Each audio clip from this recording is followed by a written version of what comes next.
Dimanche dernier, comme tous les dimanches, tu as vu cette jolie nana sur le pas de tir, mais t'oses pas trop l'aborder, tu sais pas trop quoi lui dire. Ouvre bien grand tes esgourdes, mon bonhomme. Je vais faire de toi quelqu'un de très intéressant. Voici la petite histoire de la 22 long rifle. L'histoire commence avec la toute première munition à percussion annulaire qui a été créée en 1845 par l'armurier parisien Flaubert. Il a en fait tout simplement récupéré l'amorce, la capsule qu'on mettait sur les cheminées des fusils cap and ball, ceux qu'on charge par la bouche du canon. Donc il a récupéré simplement cette amorce et il a mis une petite balle ronde dessus. La munition est privée de poudre. Cette munition était destinée à du tir en intérieur, notamment dans des pistolets de salon. 1851. Monsieur Flaubert, fier de sa création, va l'exposer à Londres.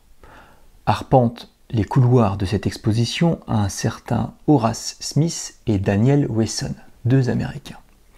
Ils repartent au bled, ces deux Américains, et ils réfléchissent un petit peu à pousser ce concept un peu plus loin, ce concept de petite cartouche. Nos deux comparses créent donc cette 22 short en 1857. Ils ont un véritable petit étui rallongé dans lequel ils rajoutent de la poudre et ils mettent du coup cette balle de 29 grains. Les armes sont créées pour tirer cette munition 22 short et ces armes ont un canon qui a un pas de rayure qui dispose d'un pas de rayure de 20. C'est-à-dire que la balle à l'intérieur du canon sur 20 pouces va effectuer un tour complet. Donc voilà. Et c'est comme ça qu'on stabilise ce projectile et c'est une munition vraiment pertinente puisqu'on arrive à avoir quelque chose de précis qui va relativement loin. Ça n'empêche qu'on a toujours voulu aller plus loin, plus fort. Donc on a voulu aller plus vite. On a un autre fabricant, donc en 1871, rallonge un petit peu l'étui, rajoute un peu plus de poudre et conserve cette balle de 29 grains. Le problème, c'est que le projectile ne se stabilise plus correctement, donc certes, on gagne en vitesse, mais on perd en précision. 1880, on crée la 22 extra longue.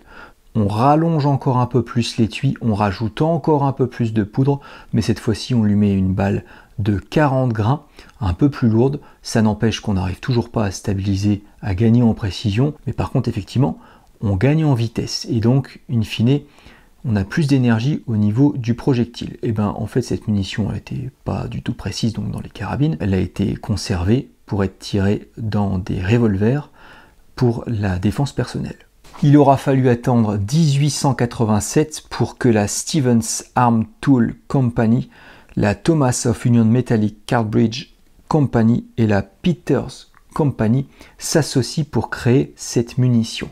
Ils arrivent à créer la 22 long rifle en fait en récupérant l'étui de la 22 longue et en mettant le projectile de la 22 extra longue. Ils réfléchissent au meilleur pas de rayure pour pouvoir stabiliser le projectile. Ils arrivent sur un pas de 16 et on a réussi à pousser en fait le concept initial de la vraie cartouche, la voici, c'est pas celle-ci, mais ils ont poussé un peu plus à l'extrême ce concept-là, tout en conservant la précision, en augmentant la vitesse, donc l'énergie du projectile. On a plus d'utilité encore de cette munition-là. Bah bingo, voilà, la 22 long rifle a été créée et elle a eu beaucoup plus de succès. Et au final, cette munition-là, 22 extra longue, elle a été complètement supplantée par la 22 long rifle en termes de défense, puisque quand on est passé sur les nouvelles poudres, les poudres sans fumée, on arrivait à développer autant de pression que là-dedans, et au final, on avait vraiment un intérêt à conserver ça dans des armes qui étaient faites justement pour tirer cette munition 22 long rifle. J'espère que cette vidéo vous aura permis d'apprendre plus sur la 22 long rifle, qu'elle vous permettra de faire les intéressants ou les intéressantes. Si jamais vous avez des vues sur un petit être grisonnant, bedonnant, n'hésitez pas à lui sortir cette petite histoire. Comme je me suis trompé au niveau des noms des firmes qui ont contribué à la conception de la 22 long rifle, je vais les redonner pour la peine. Il s'agit bien de la Stevens Arm and Tool Company, de Thomas of Union Metallic Cartridge Company et de la Peters Cartridge Company. Voilà, j'essaie de quand même avoir des petits liens outre-Atlantique, donc si je commence à cafouiller sur des noms qui sont simplement écrits, ça va être problématique. Je vous en dis plus très prochainement, notamment j'ai un petit cadeau de Noël qui devrait arriver, donc je vais faire une vidéo.